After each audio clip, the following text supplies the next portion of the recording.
We're here today at Wildlife HQ at Sunshine Coast, Queensland, Australia. Today we're just going to have a look at some of the features that we've built here in the last couple of years and also some of the plans we've got for future projects. Right now I'm sitting here in it's the gibbons enclosure. I've been waiting for the gibbons for a number of years. We actually built another one over there which was the gibbons couldn't come into the country, the whole COVID thing got in the way. So we had to build another one for the gibbons, and we've got that here now. We did that with it wasn't such a workshop, it was more like a project we did with the certified aquascape contractors from around Australia. When we build, they always do look a little bit rocky when they're first finished, but as the plants come in, they make them more subtle. So that one's growing in beautifully, and we've got some nice sort of fairly sheety falls there, plus the typical rapids. And in the backdrop, we have another waterfall going on. And I think the point with them in any design is that you shouldn't have to see it all, want to see it all from one spot. You should be able to move around your landscape or move around a landscape, and you see glimpses of different elements of the design. So that's what makes them interesting, you know. Yeah, we built this one in March 2021, and there was probably about 50 of us. So we had Australian Pondemonium contractors from all Australia came up to it, and we built it's about a 15-metre creek or stream there, pondless system, in a day with a little bit of prep. But yeah, it was a big day, a lot of people, but a lot of fun, and a great result out of that one. So there's about 4,000 litres under the ground there. That is not a filter, it's purely a reservoir for water, and that's where our pumps are. We have submersible pumps.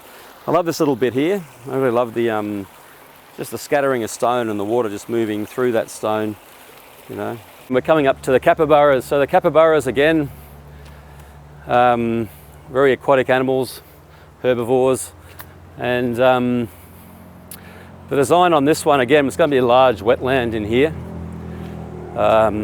We've had a bit of a think about the design, and we're going to take out the old concrete system there, and our wetland will be up on that high area, and the pond will be down in this area, and then we'll have a negative edge down there. So from this viewing point, we'll have a waterfall. You'll have also a beach entry coming from this point here, and then down from the other access around the enclosure, you'll see the waterfall that exits the pond as well. Right now the capybaras have, you know, basically a concrete pit that they might get into and out of. Now capybaras, they're herbivores, but they do, if they're given the opportunity, they'll spend, you know, 3/4 of their life in actual water. They're interesting creatures, and I'm really excited about building them a properly designed aquatic ecosystem that they can actually submerge. And I just want to see the little noses sticking out of the water.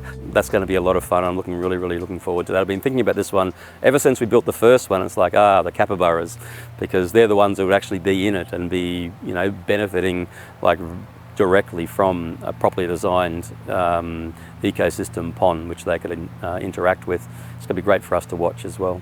They're quite dirty in the water, which is why we have to design this in a particular way to cope with that.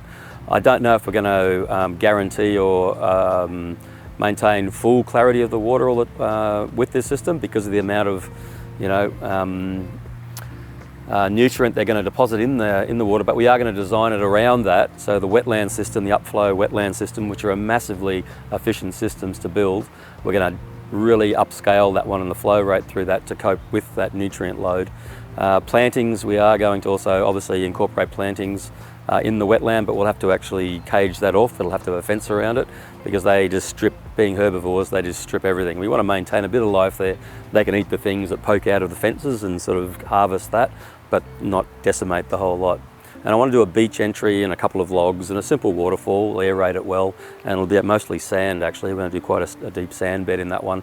You can imagine you know, a beach on an oxbow lake or somewhere in the Amazon on it where they could walk down into the water and paddle around and come back out again. So look at them. They're the most funny animals. I mean, they're hilarious. I reckon they know as well. So I don't know if pandas like water. I'll look into those. I'm really looking forward to it, and I hope you guys can follow it as well. It's something I've had planned for about 2 years. There's going to be a great bunch of contractors working on this one. We're going to have big logs, big rocks. We're going to have a beach coming in. There'll be a waterfall, the big wetland obviously, and then all the technical side too will run through that, how we do it and why we do it. So if you're interested in this kind of thing, follow along. We'll have it out there so you can plug in and follow along to it, and look forward to realising this project, which has been on the cards for about 2 years now.